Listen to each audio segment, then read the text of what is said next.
Sit with us, shoot the shit with us. Doomtrain Studios Podcast. So welcome to the Doomtrain Studios Podcast. Welcome. This is our initial pilot episode, episode 0. Should we call it that? Yeah, episode negative 4. All right, we're starting at negative 4. Yeah. So why don't you tell the folks at home all about the enigma that is Jesse Ray Garcia Jr. All right, I am Jesse Ray Garcia Jr., your co-host for the show.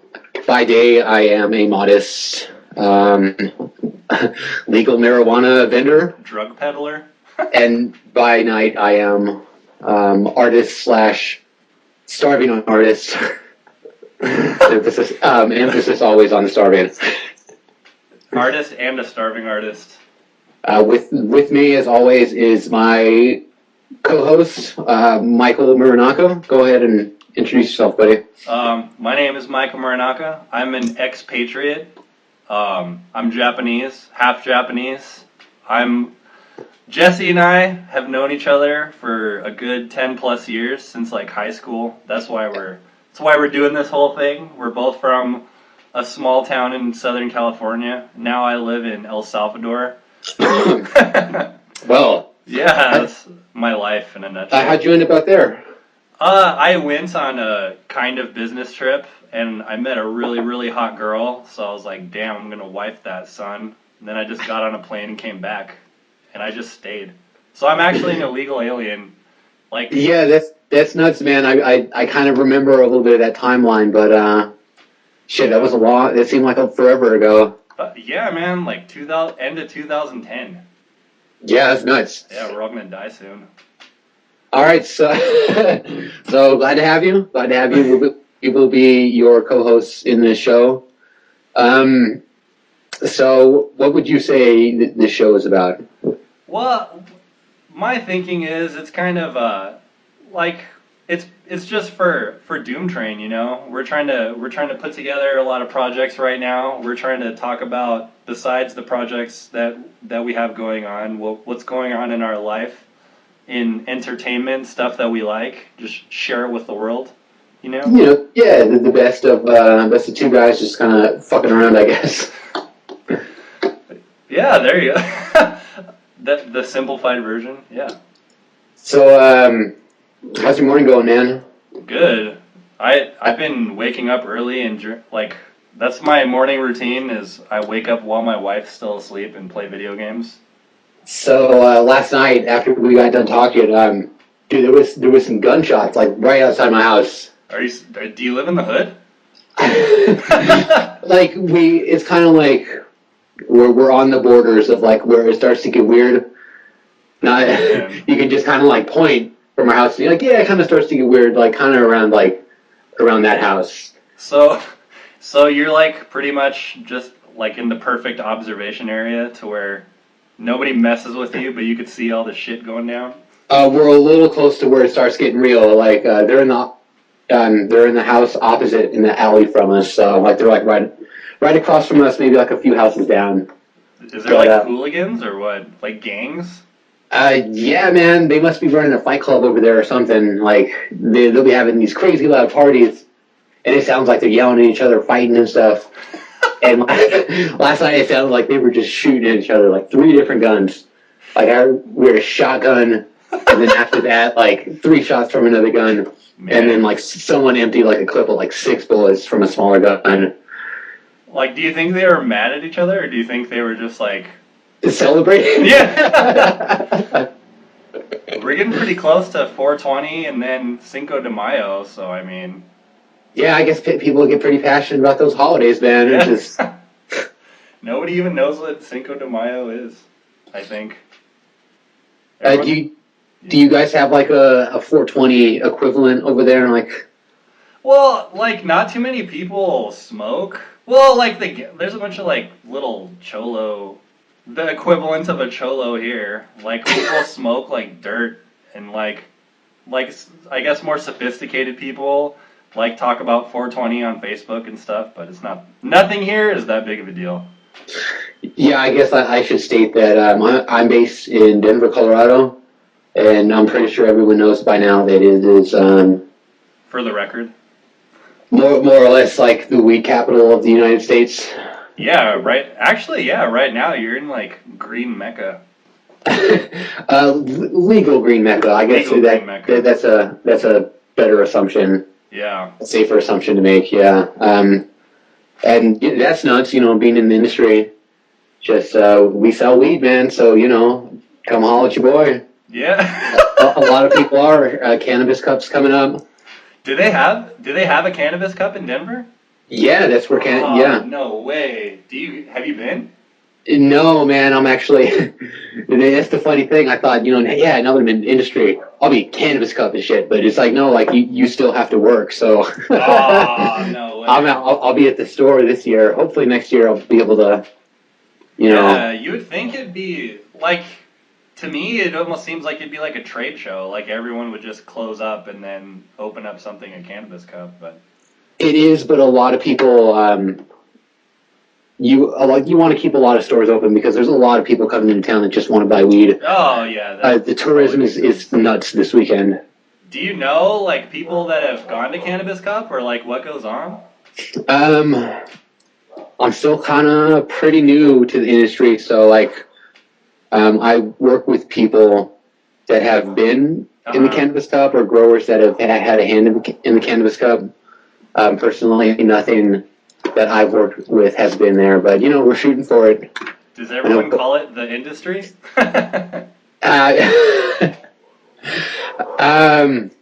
No, I guess that's just a distinction I'm making. No, that's cool. I'm just being a dick. Someone said it was you or my friend Manny they called it something really funny like oh god, what do they call it? Something like care, like special care products or something. It's this really stupid funny term. I gotta find out. Yeah, there's a lot of people that kind of like they go under like compassion / care. Passionate marijuana. And that that is what it is. But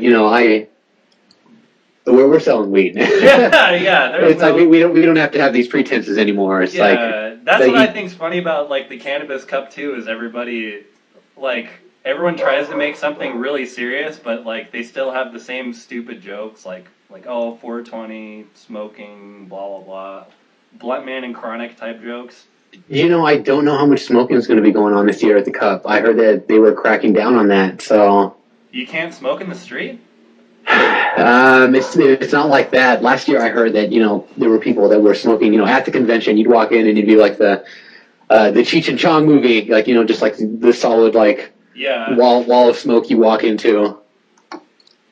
Man, that's a bummer. I think if you go and you can't smoke, it's like why did you go? If you go wine tasting, it is what it is. So I'm pretty sure there's going to be smoking there in some form. Yeah, well, there's got to be a bunch of shitty little kids just doing it anyway. I think those little bastards, those little hooligans.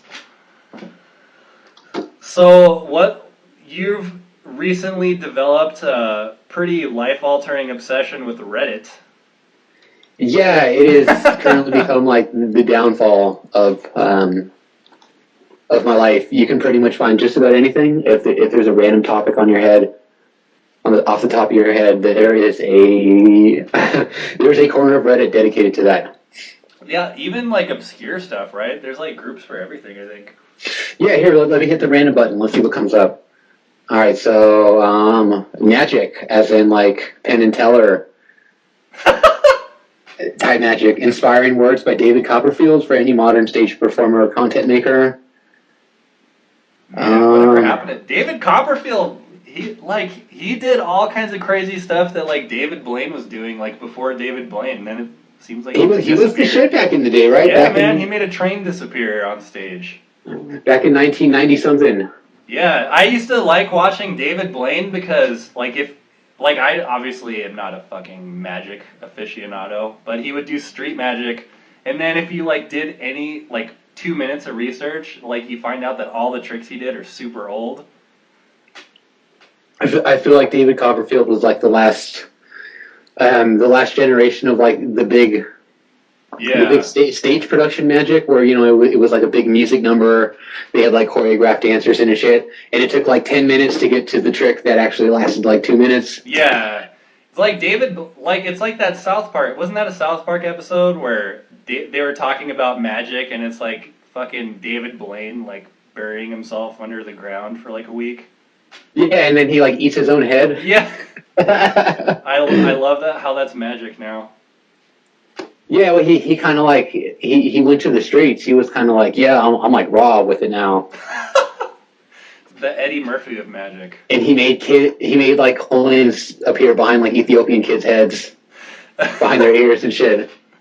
What a jerk. I thought you were going to say he made kids. You know who's infinitely worse than David Blaine is, who's that other guy from Vegas that, he has long hair and he looks like a punk. I can't think of I'm the worst co-host ever. I have all these, like, ideas with no examples. Is he one of the newer? Yeah, he has a show, but, like, he does I remember I was watching it, and he did this trick, and he has, like, this 12-year-old girl, like, in a clothing store, and he's like, hey, do you want to be older? And he, like, puts a blanket over her and takes it off, and then all of a sudden, there's, like a 23-year-old woman there, and she's like, oh my god, what happened? I'm older. It was the weirdest thing I've ever seen. Chris Angel, that's his name. Oh shit! Whatever happened to that guy? I think he's still pretty big, but it's like it's really lame. Like I always think about that. Like how do comedians like David Letterman or something, like how do they perform live every night? And think of content. It's got to be so much worse for magicians. Like what the fuck are you gonna do every day? No, I'm pretty sure they have like a set number of routines. It's like you have to practice everything that they're doing. How much they practice like 5,000 times. Like they have to. Yeah, of course. Yeah, but I mean, like, how do you think of a new trick? How do you wake up and say, well, let's make a girl age 10 years? I think that they're all variations on the old tricks, just like misdirection, bait and switch. Like I think it all comes down to that. Yeah, that's true. But I'm not. I know Chris Angel, so I don't really know a whole lot about that. Yeah, you're no illusionist. I'm no masked musician revealing the top 25. Is that the movie The Illusionist, the one with Christian Bale? Yeah, I never saw that movie. Dude, I'm not gonna tell you about it. Then you gotta watch it. It has the ending is perfect. It's a silly one. All right, so I hit the random button on Reddit, and I came up with comic codes. Do you follow any of the Marvel movies? I used to be really into comic books when I was a kid, but like I don't really follow them anymore. I kind of try, like, you gotta follow some of the movies, but I got a buddy Jeff that we should bring on the show. You should. He keeps up with all this stuff, with all the X-Men, the new Age of Ultron shit. Like the comics and the movies? Yeah, he's all about that stuff, man. Nice. Does he have serious opinions about the comic to movie translation? He does, actually. He would actually be good to get into a discussion about it. Yeah. I just saw the Star Wars trailer, actually. Have you seen it yet? Yeah, you know what? I'm not a Star Wars fan, but it was pretty badass. And they have a black guy as the main character. That's like... Yeah, I don't know. It seems cool because in a world full of... in a universe of white people and aliens, there's one black Jedi now. Yeah, it's like the Lando Calrissian distribution. Oh, that's right. Freaking Billy D. Williams, the face of Schlitz malt liquor. I can't believe. Have you seen? They have old commercials for Schlitz malt liquor. Was it Schlitz or Colt 45? It might have been Colt 45. I remember, if you look up on YouTube, there's this video of this VHS tape you could buy back in the day of a video date with Billy D. Williams. A video date? Yeah, it's, like how back in the day you could just put in a tape and it was like a raging fire, and, it was like a fire. You put that and it was like Billy D. Williams on a date with you. God. And it's like the first person camera, and he's all like, spitting game and being Billy D. Williams. That kind of sounds like the best thing I've ever heard in my life. It's very, outside of the 1980s, I'm pretty sure it's creepy and like the creepiest thing ever. Without a doubt. That's the first Did you see that movie, Her, or whatever? With River, whatever, one of the Phoenix boys, where he falls in love with the AI from a... With Jaquan Phoenix? Yeah. Jaquan Phoenix? Yeah, that's the first incarnation of Her, is Billy D. Williams on a VHS tape. And he's like your only friend, and you fall in love with... Like, inevitably, you fall in love with Billy D. Williams. I heard there's some computer humping in that movie. I haven't seen Her, but I heard there was a little bit of...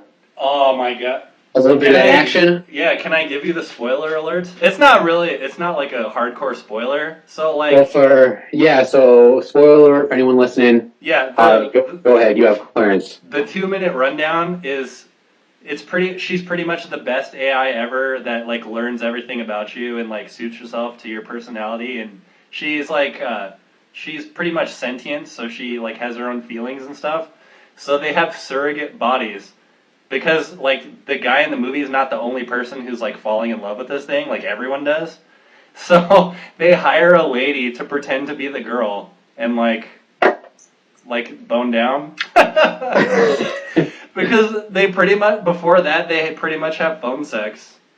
It's really disturbing, but, like, it's... I guess essentially that is phone sex, like, if you take away the fact that it's not actually a person. Yeah, but if... And I guess if it was Scarlett Johansson, this voice is my AI... Oh, yeah. It presents a hard argument not to. I mean, if you're listening, Apple, Siri's getting pretty good, but it ain't that good yet. Yeah. So, something to shoot for in the future. I agree. Did you ever follow any comics or, like, get really into any... The last time that I did, I kind of get into them every other year. I kind of forget that comics are out there. The last ones I did read, I read The Last Kick-Ass, which was Kick-Ass 3 at the time, and then... yeah, there's Hit Girl, too. You gotta check out Hit Girl. I kind of feel like I got my feel of it. It was pretty over the top by the third one, and I just kind of wanted closure on the story. Yeah. The storyline. Actually, you got me into graphic novels because I hadn't, like, I don't read or anything. So, like, when you were telling me about Kick-Ass, I read all the Kick-Ass comics, but Hit Girl's worth it. Like, 3 was over the top of Kick-Ass 3, but I enjoyed, like, the whole series. If I could rate the Kick-Ass series on the Jesse Ray scale, I would give it a solid, like, 3.5, actually. Like, out of 5 or 10?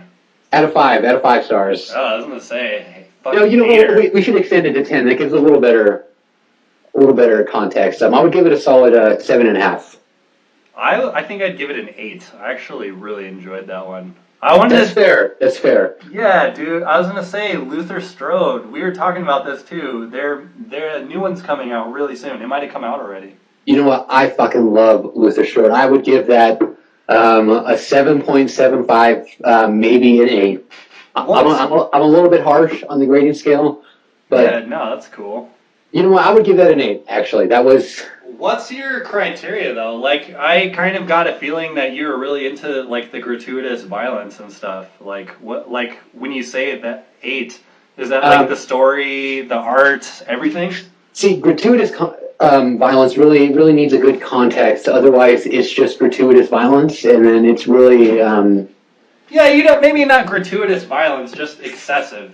I think the story really has to give it a platform, and it really has to give it pacing. What I really liked about Luther Strode, I'm a real sucker for, like, nostalgic shit, and, like, the big thing about Luther Strode is that he was a callback to the old Charles Atlas, like, Get Buff books that you could buy off the back of the old comic books back in the day. Yeah. And I thought that was a cool platform to go off of, and then him becoming, like, a badass that's a little bit like Streets of Rage. Like, you remember that video game? Yeah.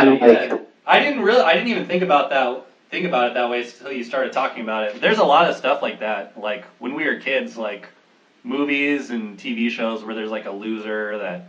It was a little bit video game-ish. Like, yeah.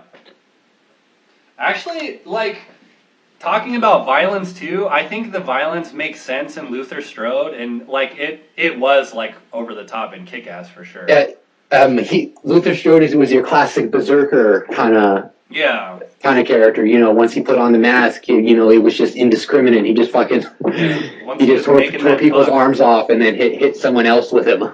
Yeah, but I mean, again, like it makes in the context of Luther Strode, it makes sense. But in Kick-Ass, like it gets weird in Kick-Ass. In Kick-Ass,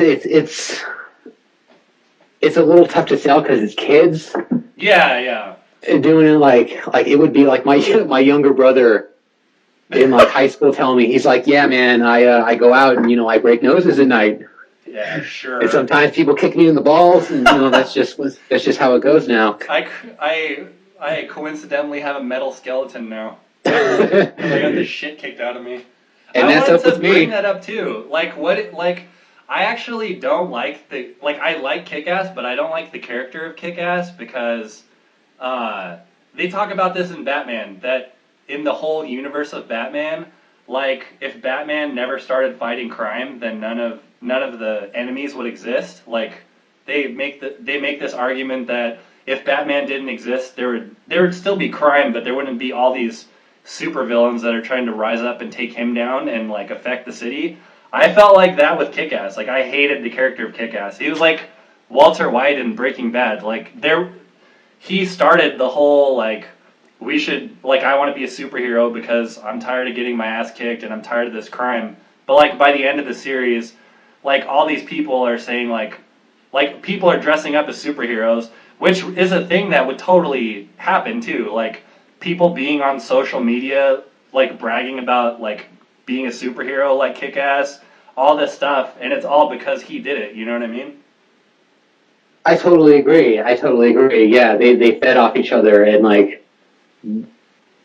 Yeah, I think I'm getting too passionate about it. No, do you remember that Sci-Fi Channel show where you could be like a superhero? No, but I'm really intrigued now. It was back in the day when we were like in high school. It was a Sci-Fi Channel show where you could audition yourself as like a real life superhero, and you know. God, why doesn't Sci-Fi make shows like that anymore?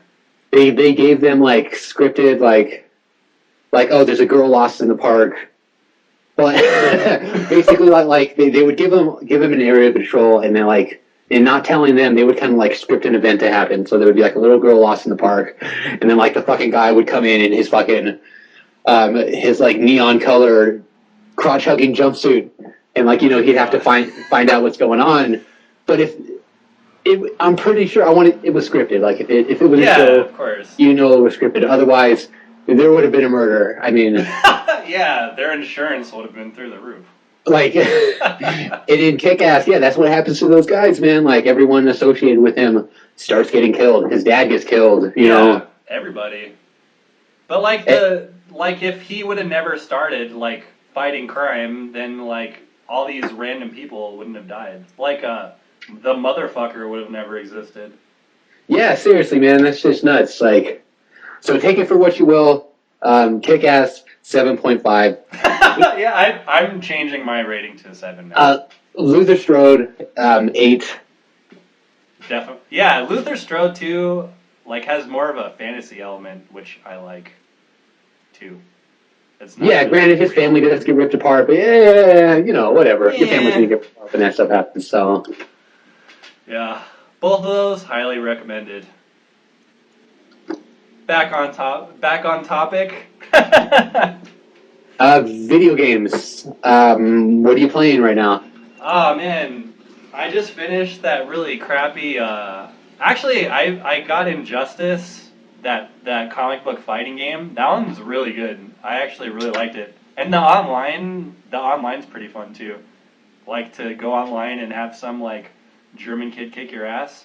But the story, like, if you play certain fighting games, they kind of take the story element out of it, but they have in this game like one big story that includes all the superheroes, which is pretty cool. Is it more of a Street Fighter or Mortal Kombat? It's made by the Mortal Kombat, the people that made the new Mortal Kombat. So it's pretty like you could think of it as exactly like Mortal Kombat with comic book characters, pretty much. It's really what would you rate that? I would give it. I think I'm being too nice, but probably an 8. It's pretty. Are you gone? Fuck. No, I'm back. Oh shit! Cool. Sorry. All right. So let's just pick up back where we left off. So, having played Injustice, I haven't, so I'm not able to give a rating. What is it? What do you give it on the Doomtrain? On the Doomtrain scale, I'm gonna give it. You know what? I'll give it a 7. It's really good, but like it's the main story's over in like 2 hours. So what we would call back in the 90s a weekend rental. Yeah. Yeah. Exactly.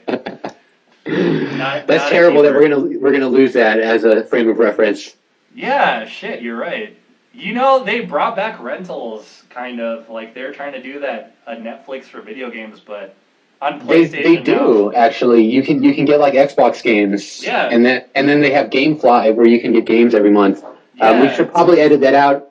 GameFly, sorry, you don't get that plug for free. Yeah. Well, I'll bleep it out in the end, so it's like, you can use burp, and it'll burp. Well, actually, it must be too. In which case, try out GameFly. If they're still a thing, they might be awesome. Yeah, who knows?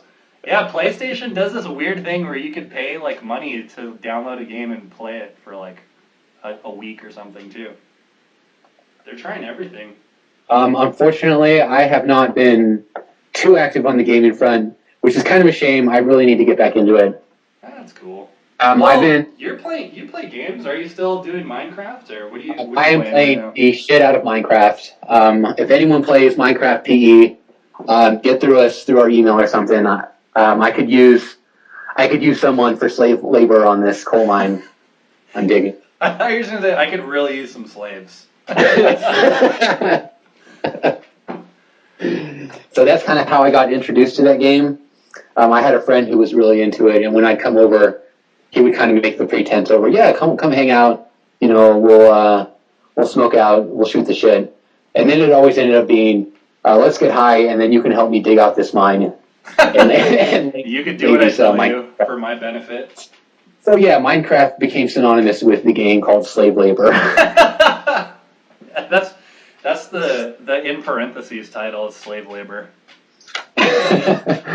But yeah, that game is awesome. I'm pretty sure everyone played the shit out of it like 5 years ago. No, man, it's still popular. I'm pretty sure it's still popular. For what it's worth, the iPhone version is pretty fantastic.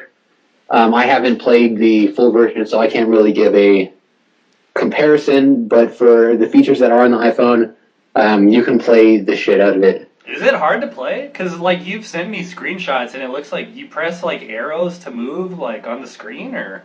I have a pretty big screen, so you share screen the direction has, and it's pretty good. Jumping is a little tricky sometimes because, like, you kind of have to, like, tap on it.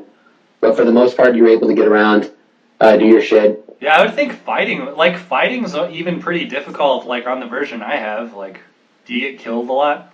No, it's just you tap and hold, like you just kind of press on the screen. Yeah. And you just kind of start swinging. You never, like, have you ever died and lost, like, all your items and just thrown your phone? That's probably the greatest thing about Minecraft. By greatest, I mean the most frustrating. Oh, yeah. Oh, man, yeah, I remember when you first, like, showed me that game and I first started playing it. I freaking had, like, all this cool stuff that I found, and I just saw this, like, cave, and I went in the cave for, like, 10 minutes, and a freaking skeleton just came out of nowhere and killed me, so I lost, like, everything in, like, a pit of lava. Yeah, so I was digging out the bottom of a lake to make an underground waterfall, which at the time it sounded like a fantastic idea. Of course. But to execute it, I actually was in the lake at the bottom digging it out.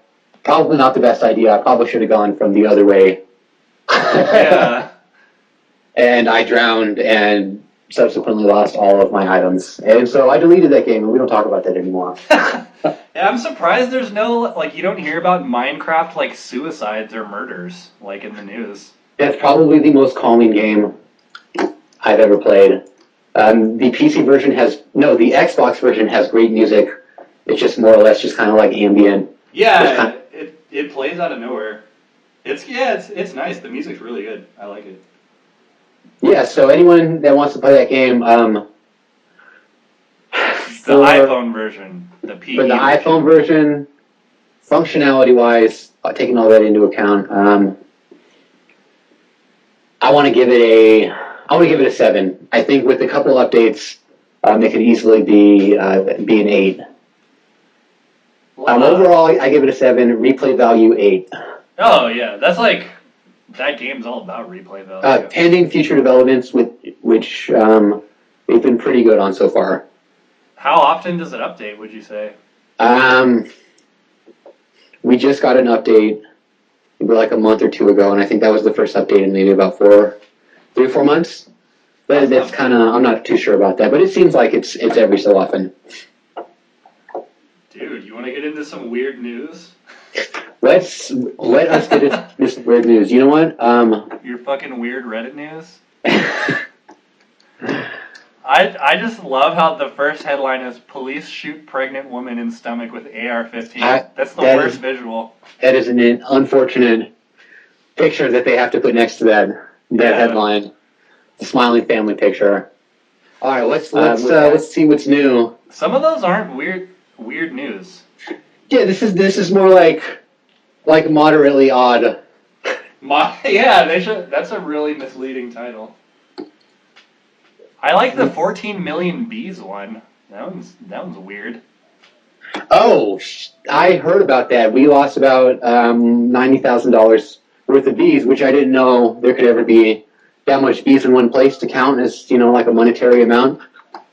Actually, yeah, it is kind of weird. Can you imagine falling into that truck? I was reading the report on it this morning, and I believe it was a police officer talking about that everyone on site had been stung. Jesus Christ. And that there were bees just plastered all over the road. I feel like there's some sort of ecological impact here. Oh, yeah, for sure. But it's like, you don't think about it, but without bees, there's no plants, because that's the intermediary for plant sex is bees. Yeah, it's definitely more important than a lot of people realize. The best quote. Everybody's been stung. Everybody's been stung. This is a first. Usually just Carl gets stung, but this time it was everybody. Have you seen, besides the Star Wars trailer, have you seen the trailer for Batman vs. Superman? I just saw something about that. What do you think? I haven't seen it. The trailer's really recent. It doesn't really show anything, but it actually looks kind of cool. And I mean, do you know if they're following the graphic novel at all? I don't. But isn't there multiple stories of Batman versus Superman forever, or is there just one Batman versus Superman? There was a graphic novel. I want to say it was a Frank Miller or Arthur Miller. That makes sense. One of the Miller boys. Let me look this up so I don't look like an asshole.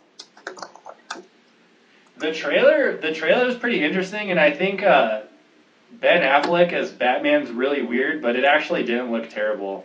The only thing that logically you have to think about is Batman's a person and Superman is a giant fucking alien that's almost omnipotent. All right, so the graphic novel I'm thinking of is called The Dark Knight Returns, and it was by Frank Miller. Sorry about that, Frank. Yeah. And basically, it takes place in more or less kind of the future. Let's see what the future was for them. 1994. Bruce Wayne is 55, retired from crime fighting. Superman is more or less a tool of the government. Just a tool. Well, since I think the way they present it is that since he's such a paragon of righteousness, that he basically is at the beck and call of whatever the president calls upon him to do, and that includes political shit. I think that kind of, if you watch the trailer, I think that kind of ties in, because what they pretty much say is they kind of allude to Superman becoming evil, or what is good and evil, like in that sense, you know?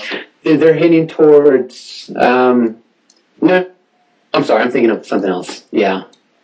Yeah, I guess I'll just have to watch it so I can actually know what I'm talking about. Oh, that's cool. It actually looks decent though. But I mean, did you see the newer Superman movie? Yes. You know what? I'm not a Superman fan. I loved that movie. Really? I didn't.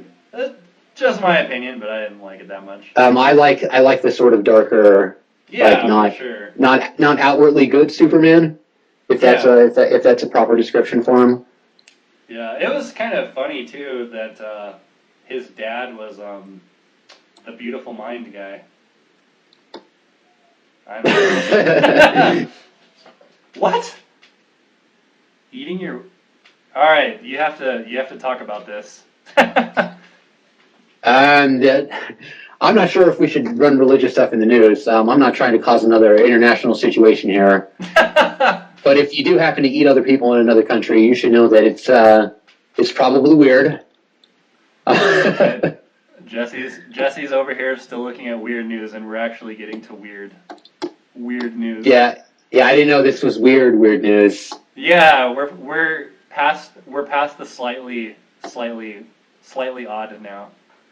I don't know if anyone's heard of the Today I Learned subreddit, but this is a very hilarious cache of information. But Today I Learned isn't really, it doesn't really have anything to do with learning something, does it? Isn't it more of just incidents that happen to people that are weird? It is learning stuff, actually. Let's see. Today I learned that practically all animals make vitamin C in their bodies so that they don't have to eat it. The exceptions are guinea pigs, fruit-eating bats, the red-vented bulbul bird, and primates, including man. Well, see, that's mildly interesting. Yeah, that's true. But I feel like there's some of them that are just like coincidental. Who knows? Who really knows, Reddit? Explain like I'm 5. There you go. Have you ever been to this one? No, but I like it already. All right, so this is where people just kind of post any questions, just even if it's dumb questions. The basic premise is it's called explain like I'm 5. So it's layman's terms, the easiest to understand. So you actually learn some pretty interesting stuff. So for example, how does a computer know how long a second is? Usually I'm sure a very complex question. I feel like I should know that. This is good. All right, so user Reese_Tora wrote, your computer has a slice of rock in it that moves back and forth when you run electricity through it. It counts the number of times it moves back and forth and knows how many times it moves back and forth in 1 second. When it has moved back and forth the correct number of times, it knows 1 second has passed. Well, they explained it like we were 5. Yeah, that's definitely a starting point. I love the comments too. Everyone turns everything into either a race war or there's you're fucking stupid.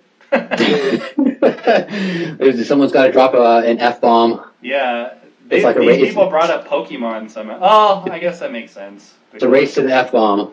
Yeah. Here's my personal favorite. It's called Today I Fucked Up. Yeah, there you go. And let's see. They haven't put a new one up for the week, but it's weekly. Let's see. They pick the best one for the week, and those it's usually the cream of the crop.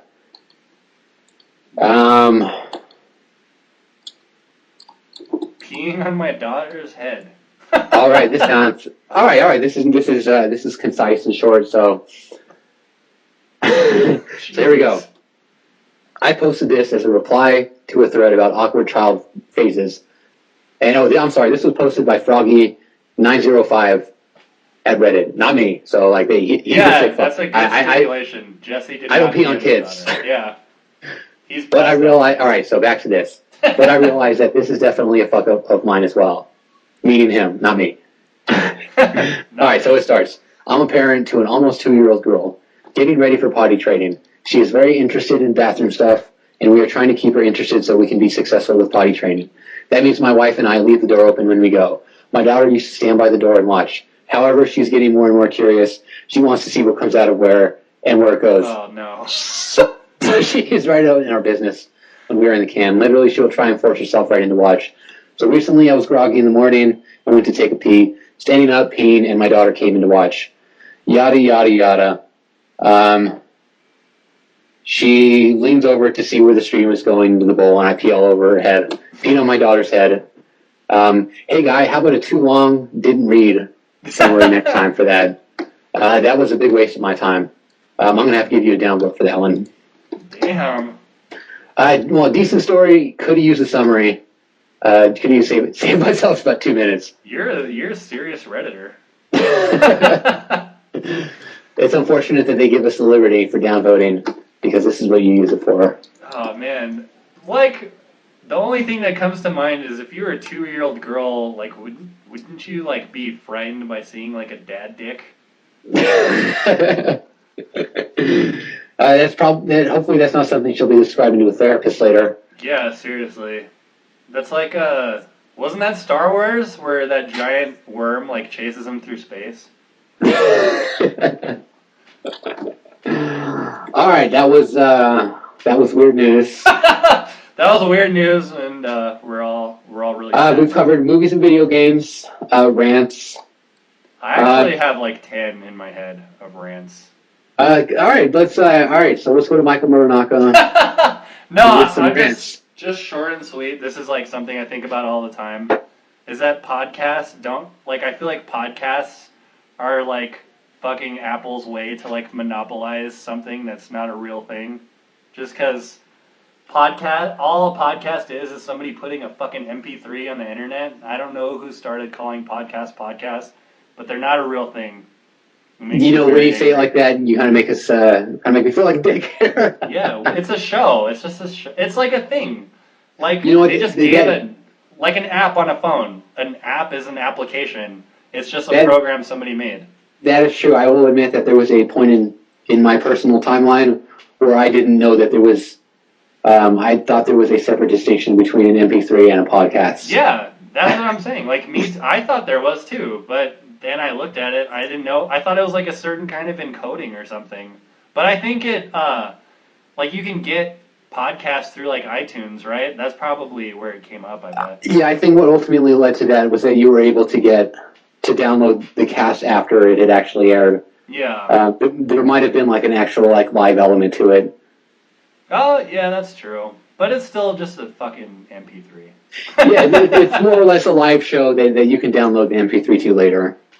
You know, one thing I wanted to ask you, like, one thing I wanted to talk to you about, too, is, like, what is your opinion on, like, music right now? Because, like, we've both been kind of, like, in our own, like, music phases, but, like, a lot of people, like, we're both DJs and producers, and, like, I do more, like, house and dance music, and, like, people get super aggro when you talk about, like, house music. Like, the big thing right now, right, is EDM, and EDM is just an all-encapsulating genre for all it is electronic dance music. So EDM could be anything, but, like, EDM is like indie rock. Like, people consider it an actual genre of music, you know, but it's just, like, big room, like, techno and stuff.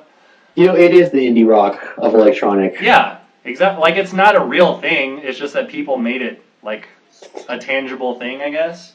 Let me make a disclaimer when I say that. I'm not active enough in the scene, so... yeah. But you like trap music and stuff. Like, pretty much, trap's another huge genre right now, and basically that's just EDM because people call it EDM, but it's not. It's trap, you know?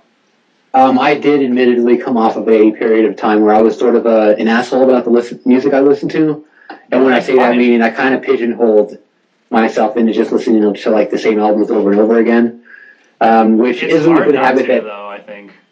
Well, I mean, if anyone produces music out there, you should know that one of the most important things you can do is listen to everything that's out there, and it's easy to develop a taste for what you like. That said, it's easy to just become exclusive in what you listen to. Yeah. To the point where it's only what you like. So. I really had to break out of that and listen to stuff that I wasn't normally listening to, step out of my comfort zone a little bit. That said, I was able to start listening to trap, and I think it's fucking fantastic. That kind of music. From an outsider's point of view, it seems like it's more or less a simplistic format, but you're doing a lot with a little bit. So, like, the hooks are more or less in a simple format, but the talent in the draw, I feel, in hip hop has always been doing more with less. Yeah, as far as like simple hooks that are repeated, yeah. But being catchy. That's like a being catchy, and that's in that genre. I feel that's a step away from complexity. Yeah, I was just kind of bringing it up because, like I was saying, like, I'm friends on Facebook with like a ton of like people that are like DJs and whatever, and like they make a living DJing. But like everyone rags on like Steve Aoki or Tiesto and all these like popular DJs, and it just weirds me out, I guess. I realized that I went off on a tangent there. Dude. We were talking about EDM. No, it's all the same. Trap is technically trap is EDM, like the way people classify it, and I actually think trap's really interesting because like people think it's a new genre, but like they basically like all trap is just like a simple 808 loop with like you're saying, like catchy like melodies and stuff over it. But like people think it's like a new thing, but like if you listen to like older like rap when we were in high school, like Juvenile and Cash Money, even Lil Wayne, that's where Lil Wayne got started. That's like the type of beats they were making. That's where it like came from, you know? Which is weird now that it's just like this whole different thing. Yeah, you know what? Now that you mention that, someone who I really think that I'm sure I pushed him on you, and if anyone's listening, you really should be listening to. You should really listen to Thriftworks. Yeah, that's not really even trap though, right? I do think that it's trap elements actually. Oh, for sure. Like the bass line, like a lot of heavy like. I think it's very trap in a very ambient, on an ambient sort of pretense. Yeah. It's more chill, down tempo, but I do think it's trap. I would make an argument that it is trap in a sense. Fair enough. That said, there's a lot of technical elements to the song. Like you can tell that he really puts a lot of thought into like the ambient layers. Oh, definitely. The different melodies in the background. Yeah, everyone should give him a listen. I really feel like that kind of music's going to be picking up here the next few years. Everyone's probably listening to the Glitch Mob now. Like, I remember them back in the day, too. Like, that same kind of thing, man. Like, it seems like far out right now, but you should be listening to new shit.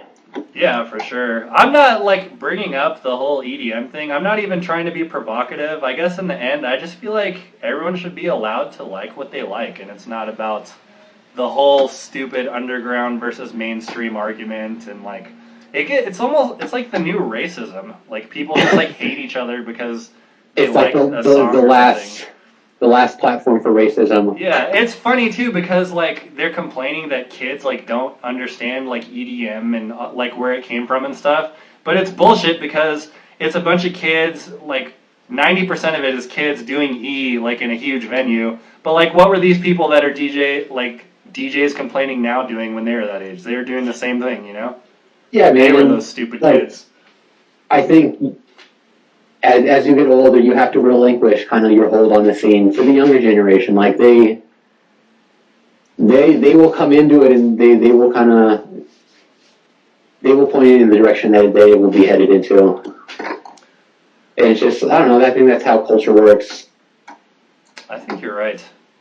Just so the folks at home know, Jesse, the whole time he was talking, has been drawing a really frightening Rorschach test. I will be posting this if anyone likes art or kind of like anything like that. I post all my art on Instagram. My Instagram username is Jesse Garcia Studio, JESSE GARCIA Studio, STUDIO. Come give me a follow. Come, check out my shit.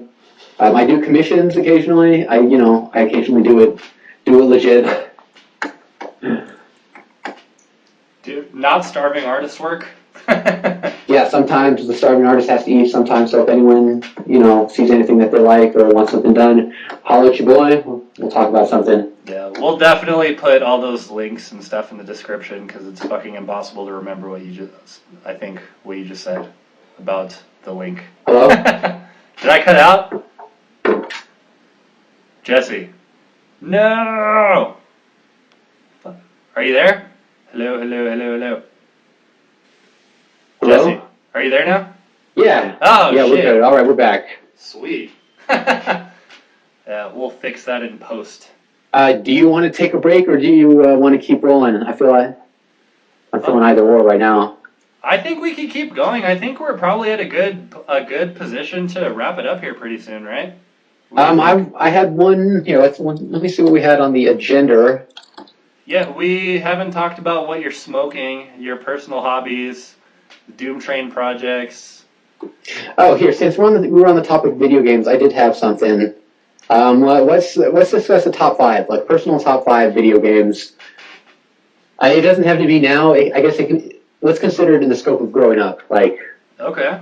And if anyone needs some context, I am a mid '80s kid, so I definitely grew up with the Nintendo, Sega Genesis, Super Nintendo. I'm just gonna go ahead and say ditto. All right, so I'm gonna start at number 5, and is so this I'll like say top 5 or like 1, 2, 3, 4, 5, or is it just 5 games that you really like? I kind of did it in. I kind of did 5. I kind of did 5. Not in any necessary order. Yeah, Here, I'll say 1. You say 1. We'll discuss it. So probably the most recent best game I had played was Metal Gear Solid on the first PlayStation. That was like one of the last like really good games I had played. That was a really good game. Like the game's really taken off from there, but I really feel like that was definitely the first of its kind when it came out. It was the first kind of like stealth, sneak around and do shit on the down low, hide in a cardboard box, choke people out kind of game. So you didn't directly get in gunfights and have to kill everyone to beat the game. I really think that set a precedent for games after that. Well, you kind of had options too. Like, cause I don't really like stealth games because I don't know if I don't have the patience. But like, if you wanted to like kill people, you could still kill people without sneaking around too. But like, it wasn't as easy to do. I will say I played the game a bunch, and I eventually did speed runs. And it does get to the point where you can pretty much run through the game, and if someone's coming or if you see someone, you just keep running. As their back is turned, you flip them over or kill them, and you just keep running. You don't break your pace. It is possible to do that. Just Forrest Gump it. Just Forrest Gump it, man. What was your favorite boss on Metal Gear Solid? That was probably one of my favorite parts about the game. They kept the memorable Mega Man type bosses. They all had crazy names: Vulcan Raven, Sniper Wolf. They were like themed bosses, more or less. And that said, my favorite boss was Psycho Mantis. That one was he was hard to fight too. If anyone has played the game, like I'm sure, that boss had to have fucked with your head just a teensy bit. Yeah, oh yeah, for sure. Like, that was one thing I liked about the Metal Gear Solid series too, is they put it, like, there's a place in history for each game, there's like context for each game, but like the bosses were always like, not like unrealistic, like they were timeless. They were the classic, like, original Metal Gear Solid, original Metal Gear bosses. Just kind of over the top personalities, what have you. Had you play the Nintendo ones? I did play them on emulator. I remember it was really hard. That is all about sneaking, actually. So they have kind of had that on lock. Yeah, the Kojima, I think his name is. He's a pretty prolific guy. Like, he's really like smart and like. Hideo Kojima. Forgive me for my pronunciation. No, that's right. Unless you say it like a dickhead, like on Spanish TV, like Hideo Kojima. Is it Hideo? Hido? I think it's Hido. All right. So what's your number 5? Like just sticking on PlayStation, this isn't really it sounds like a cop-out, but I really like this game, fucking Final Fantasy VII. I love that game. Like, I really like, I don't know, most people I talk to games about, like, don't really like the story of games for some reason, which I find weird, but I'm all about story, and I think, like, Final Fantasy VII was just, like, perfectly well-rounded. Like, they had the whole, the Mako weird energy system, like, it was a traditional, like, RPG, but, like, they had, like, their own, like, little unique things, but the 3D movies and, like, all that stuff, to me, just, like, blew my mind. And the story, too. Like, You know what? That was actually my number 2 on the Well, list. So good. So good call. Good call. yeah. Well, I'm, like, what about Final Fantasy VII, like, what did it for you?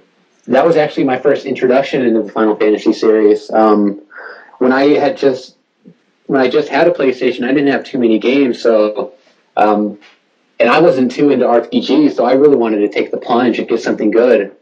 And so I asked my friends, and they all told me that I should really get Final Fantasy VII, which was a big game at the time. I think it had just come out, or it had been out for like a few months. I remember getting the strategy guide and the book, and starting the game was like one of the most epic experiences in my life. It's right up there with like Discovery Masturbation. Yeah. It's just like knowing that you're just in for like over 99 hours of a great time. Yeah, so, like, pretty much what you're saying is that Final Fantasy VII is like figuring out that something happens if you rub your wiener?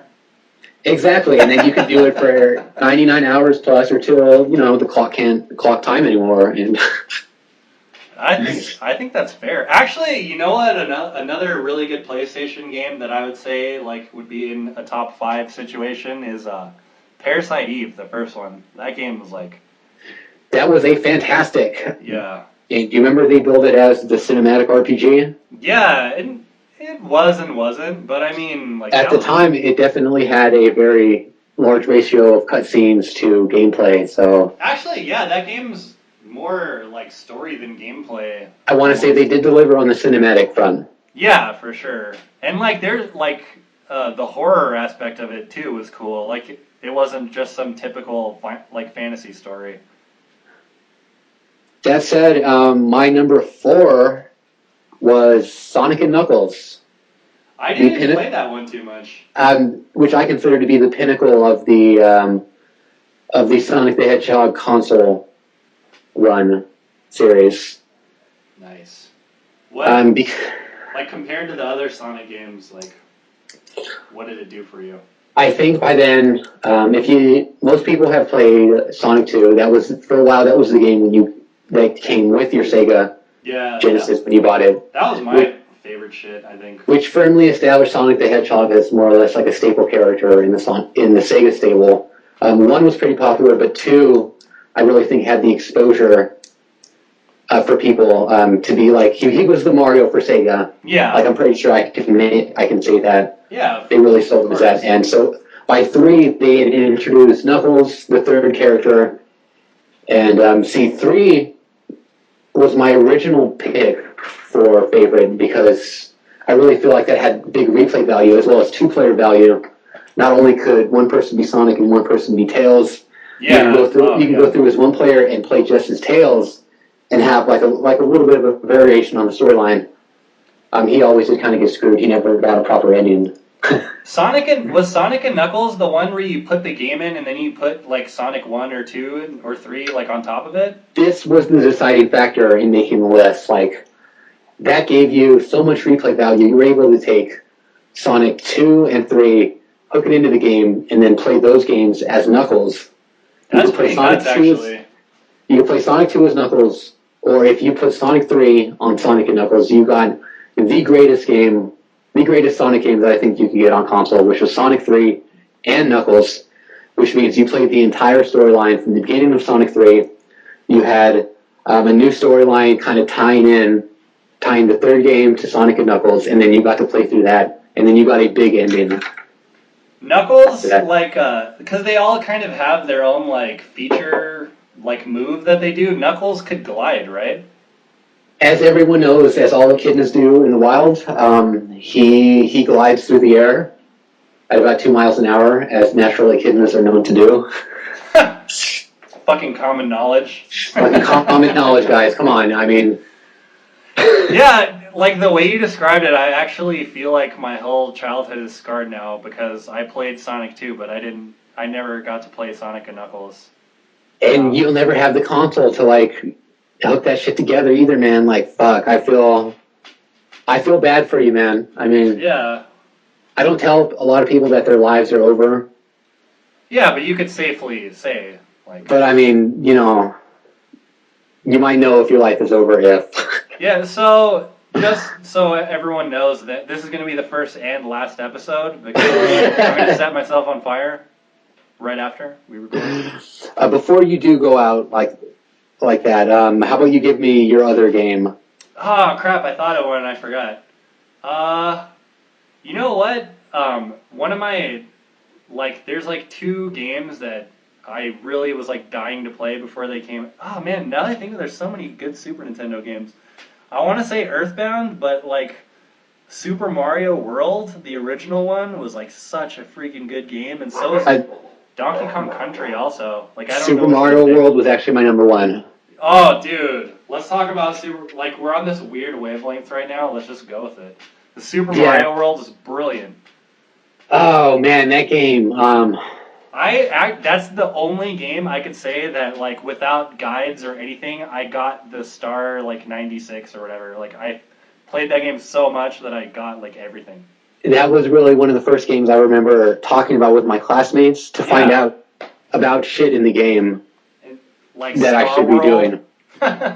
Alright, so I'm about to take it back like chiropractors. Do it, man. So I didn't have a Super Nintendo, but... Back in the day, when you used to rent videotapes, we used to rent videotapes. Go fuck yourself. You could rent systems. You could rent systems. And every now and then, my pops would hook it up and rent me a Super Nintendo for the weekend. And when you got it, it came in like the old camera case equipment. Yeah, like a big fanny pack. Like you'd open it up and it was there in foam. You had to put down a fucking deposit. And then, for me, it was the greatest thing ever. It was like being loaned some experimental system by the government for the weekend. Yeah, I rented a Sega a couple times, so I know the feeling. And so Super Mario was always something that I played at someone else's house or every once in a while. And I just remember being, there was so much to do in that game. Like, it was so immersive. Yeah. The music was on point. Everything. The replay value was on point. Like most people, I'm sure, probably beat the game without ever knowing anything about the start road. Yeah, exactly. Like the number that it would put like by your save data, like you never really thought that it meant anything until you started discovering like all these weird levels and stuff. I don't know about you or anyone else, but the haunted house levels definitely creep me out just a little bit, and I always felt like I had to run through those levels as fast as I could. Yeah, it makes you really manic because they have like the ghosts follow you, but they had like 100 ghosts just on the screen with them, so you didn't know what was going to happen. There's an inevitability for sure. You have to get the fuck out. Yeah, exactly. And I remember too, like actually, I was kind of thinking about that before you said the haunted house level. Like I always remember this one level that it was really big, and it was one of those ones where you could go through a bunch of doors and like find different areas, but there's like a secret. If you like fly all the way up to the roof, there's like another secret area that like opens up another level and stuff. Yeah, that's how you got to one of the side roads. Yeah, that game is just like full of like so much stuff to do. It's crazy.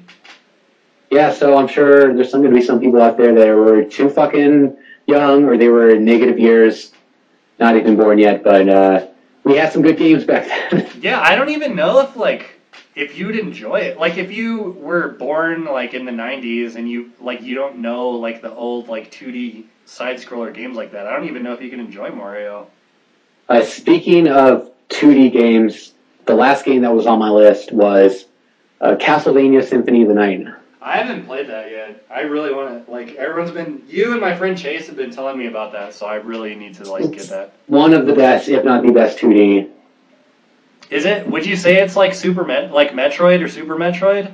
I would say it's right up there with Super Metroid. Like, that is Yeah, that was actually a really good game on Super Nintendo too. Like, I kind of meant more like the gameplay style, because it's like 2D, but you have to like go back to places and stuff, right? Yes. They, considering it was on PlayStation, they kept the old like two-dimensional kind of like Super Nintendo style side-scrolling. Yeah. Like how you did with Super Metroid, you kind of crawled screen by screen through a map. Yeah. I was thinking about that too, because I remember like when I would play PlayStation, like whenever I saw like a 2D or like pixel art game, I was like, isn't this supposed to be for playing like 3D games? And I'd get really like salty about it. But now that I go back and play those games, like they're taking something and just adding something more to it. Like you could do so much more detailed like sprites and.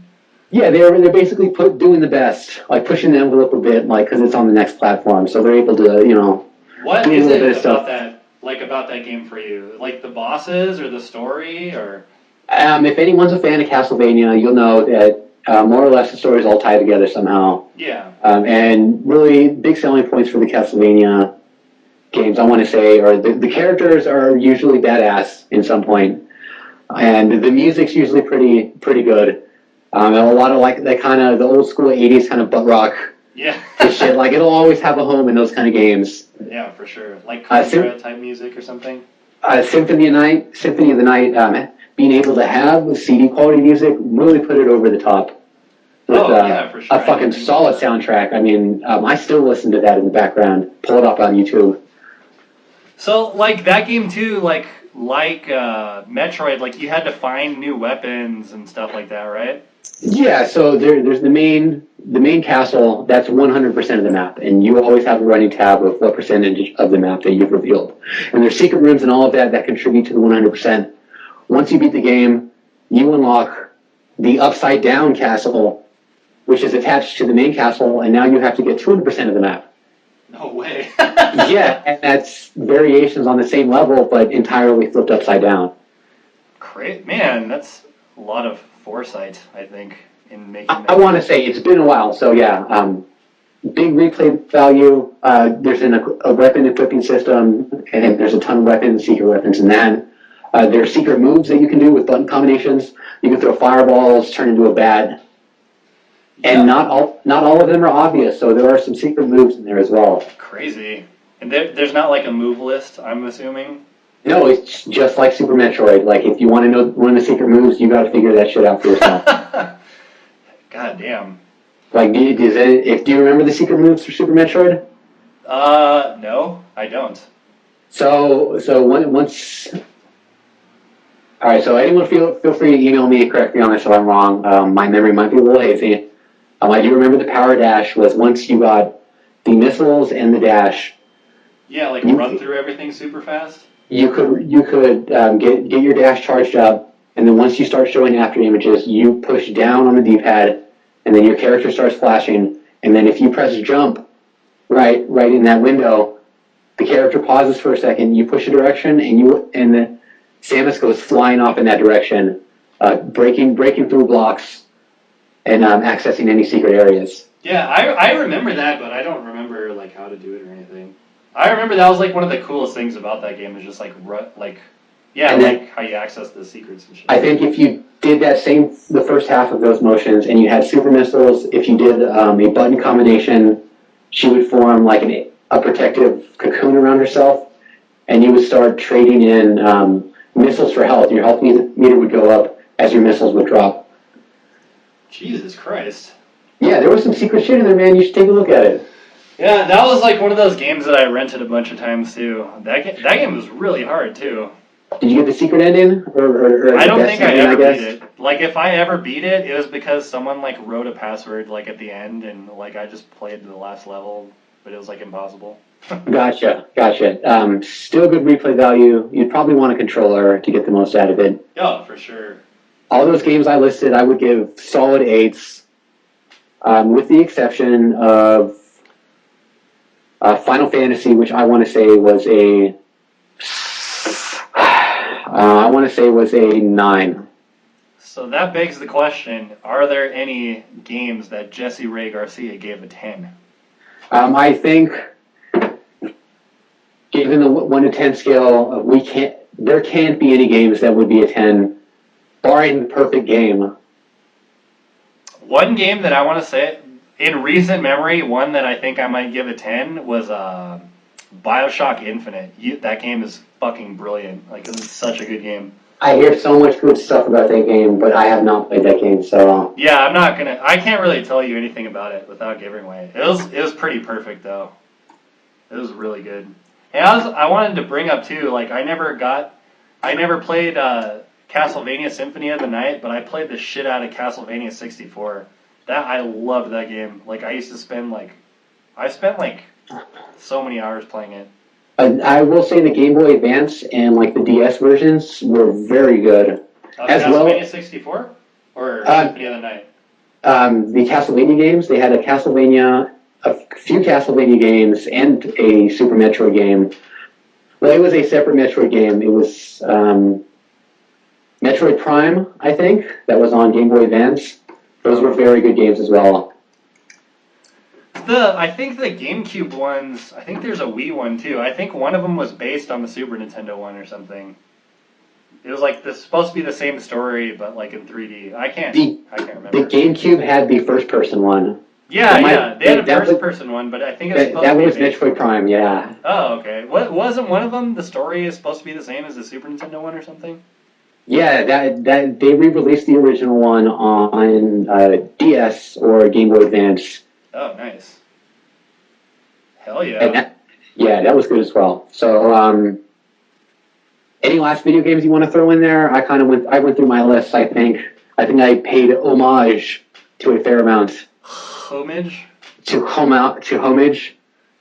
Well, like, just for me, like, the games that I mentioned, like Donkey Kong Country, Final Fantasy 3/6, whatever you want to call it, and Earthbound, like, those three games are like games that I was like, I had a little chub over before, like, way before they came out. And I remember, like, Earthbound too, they had promotions, like promotional ads for it that were all scratch and sniff, but like they would smell really bad, like farts. I remember that. Yeah, it was really weird. Yeah, one was like hamburger, and the other one was like fart. Yeah, it smells just like sulfur. It was really gross. The other was like a dirty carpet. That really gave me a funky impression of the game. I think that's why I was kind of turned off, because it seemed so weird. No, yeah, it was really weird. That game, like, why I liked it was because I had always liked RPGs in that format, but that game, like, again, like, it wasn't just the traditional stereotypical fantasy, like magic and dragons and shit. Like, it was about, like, real life and aliens and, like, modern stuff. I think that's what did it for me.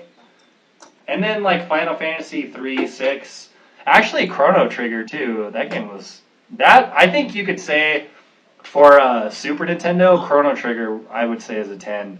That game is pretty perfect. Like, with the fact that there's so many side quests and like traveling through time and all that shit. That game was fun as hell. I would also give that a 9. A 9? I'm sorry, you gave it a 10. I would give it a 9. I gotta be a cynical douche. That's cool. But give it the highest possible rating on Earth. Yeah, you're just like, you give it a 10, but it's actually a 9. Hey man, someone's got to be the Siskel. Wait, Siskel was the one who died first, right? Yes. Yeah. Well, there you go. Your cynicism's gonna turn into cancer. That will inevitably make you die. Ooh. Oh. Got a couple of red skeletons over here. Seriously. We'll be right back.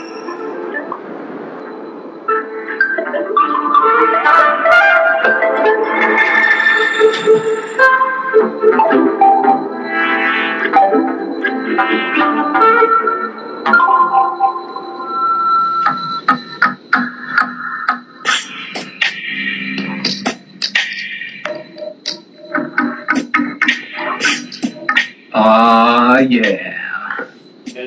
Just send me the link to that song for sure. Bump into the smooth sounds of Thriftworks.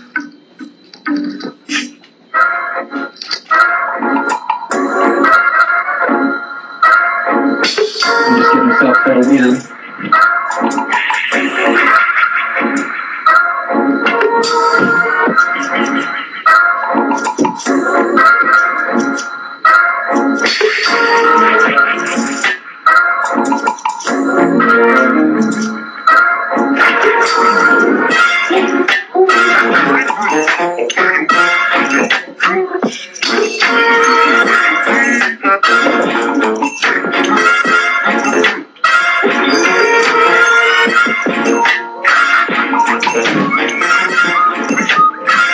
Alright, we are back.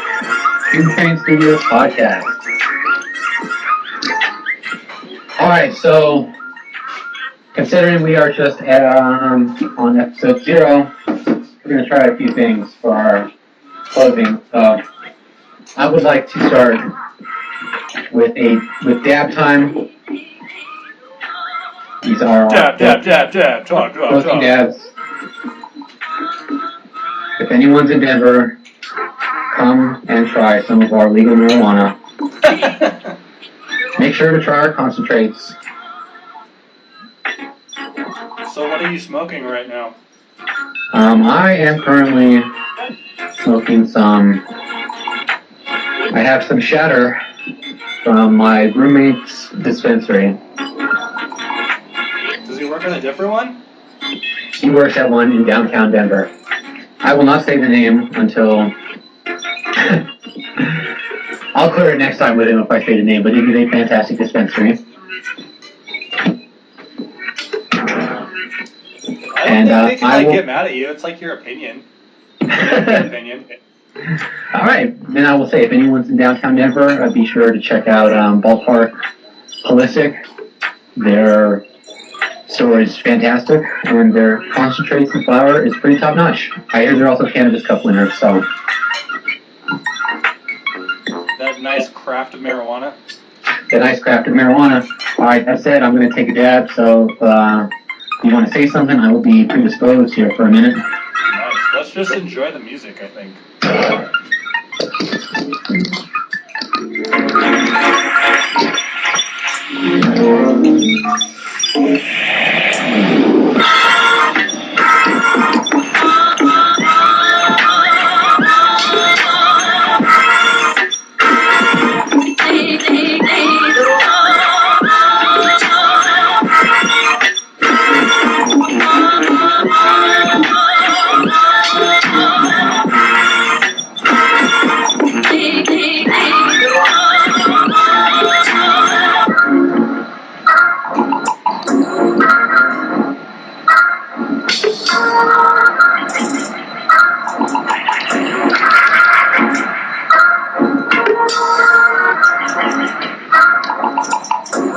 Oh, yeah. Oh, yeah, baby. Alright, this is their tangy Wi-Fi shatter. Looks like hard candy, tastes delicious. Delicious? For those of you who know Habla Asian means delicious. That's a thing, right? Probably.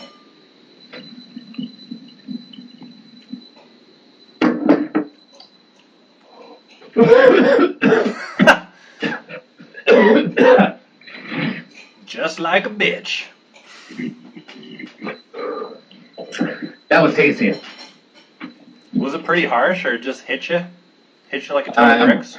I think vaping on average is a dry smoke, so it is tastier. Do you have any bad jokes? Actually, let's see. Alright, so we did have dab time. Is there anything that you want to ask the stoner right now that you have me? Oh man, you're putting me on the spot. What do you at this very moment? What would you say is the meaning of life?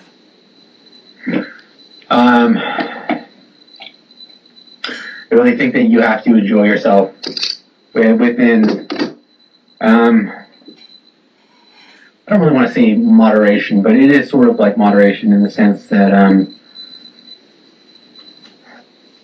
you should enjoy yourself, but not to the point where you're ruining someone else's. That was deep. I don't think Confucius could have said it better. High or sober. until we get to like the Mad Max wasteland, and in which case, kill people for gasoline. Eat your wives. Eat your wives, and then I want your skulls.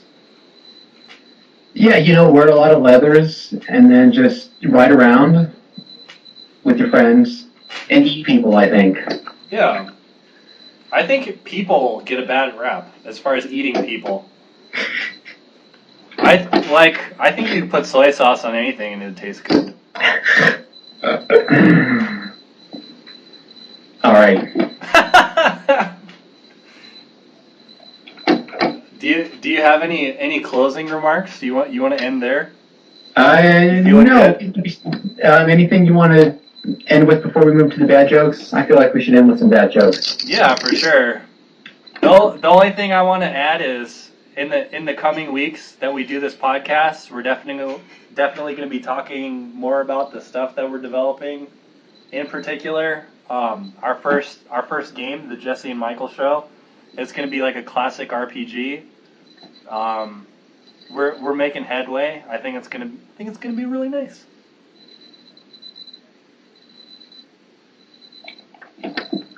Yeah.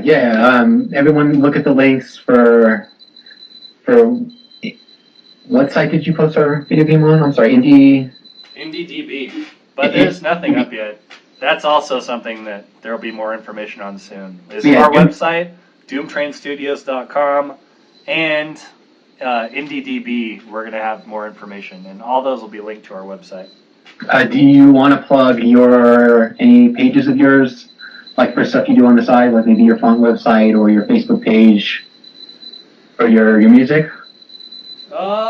Nothing's really updated, so not right now.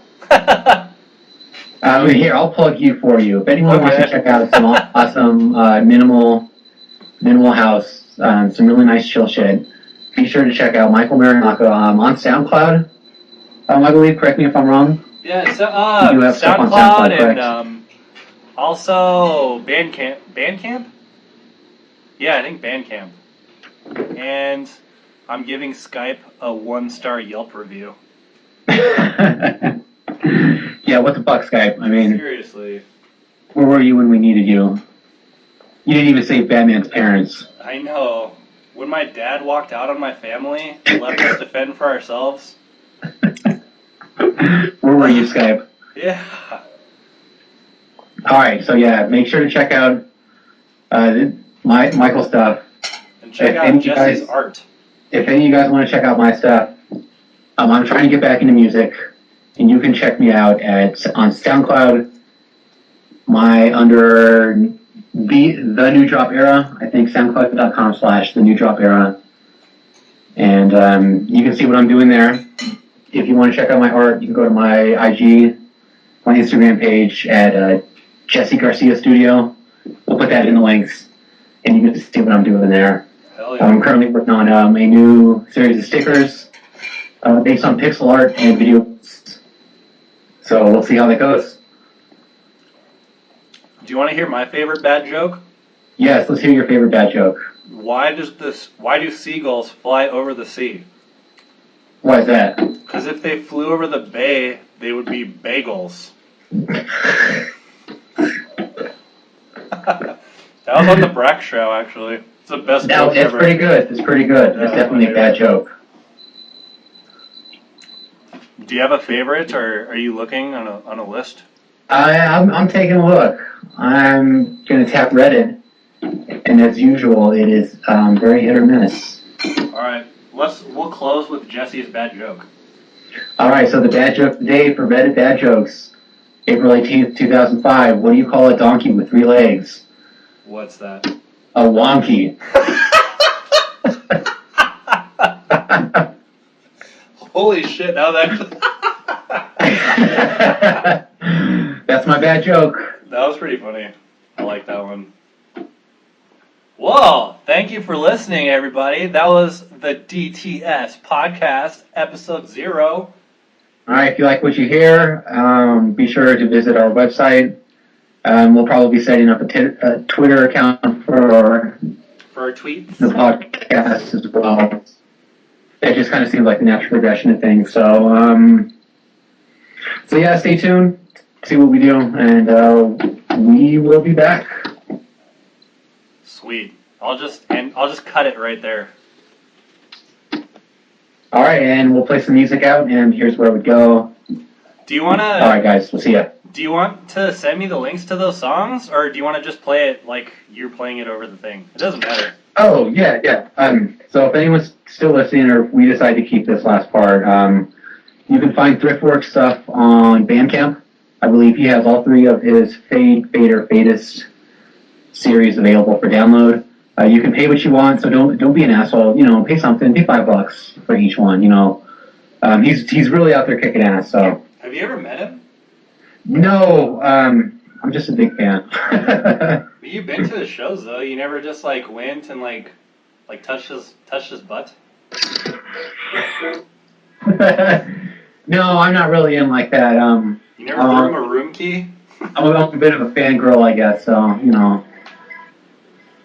Like a shy fan. Yeah, I'm a little bit of a shy fan. So if you hear this, man, Thriftworks, if you're out there, you know, keep doing what you're doing. You have a bunch of fans in Denver. I always love to see you, man.